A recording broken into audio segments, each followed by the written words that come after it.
Il est 18 h, bonsoir à tous. Voici les principales informations du jour.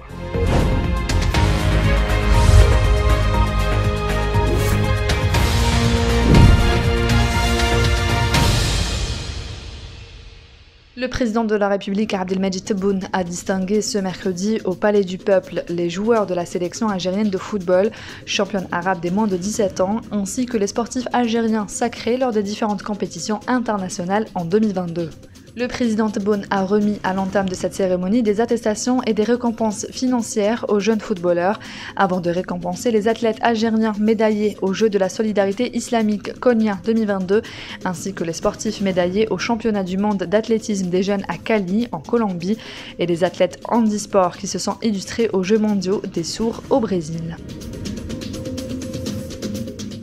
Le Premier ministre Ayman Ben Abdelrahman a eu aujourd'hui à Nouakchott des entretiens bilatéraux avec son homologue mauritanien Mohamed Ould Bilal Messaoud. Ces entretiens en tête-à-tête ont été tenus peu avant le début des travaux de la 19e session de la Grande Commission mixte de coopération algéro-mauritanienne, coprésidée par les premiers ministres algériens et mauritaniens.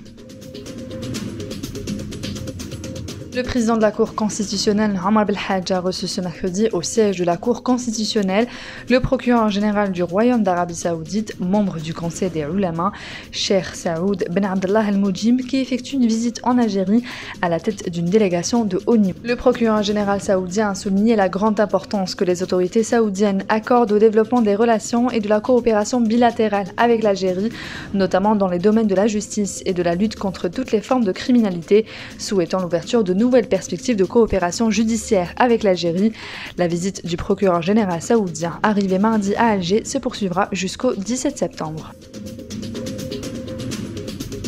Le ministère de la Culture et des Arts a organisé hier mardi à Alger une réunion regroupant des cadres du ministère avec le directeur de la formation au ministère de l'Enseignement supérieur et de la Recherche scientifique pour l'élaboration d'un rapport conjoint entre les deux départements ministériels sur le projet de création d'un institut supérieur de cinéma, indique un communiqué du ministère de la Culture. Premier du genre en Algérie, l'ISC, qui se situera à Koléa, propose des formations diplômantes dans le domaine des sciences et des arts cinématographiques, permettant aux cadres diplômés de travailler dans l'industrie cinématographique et dans différentes spécialités scientifiques et artistiques offertes.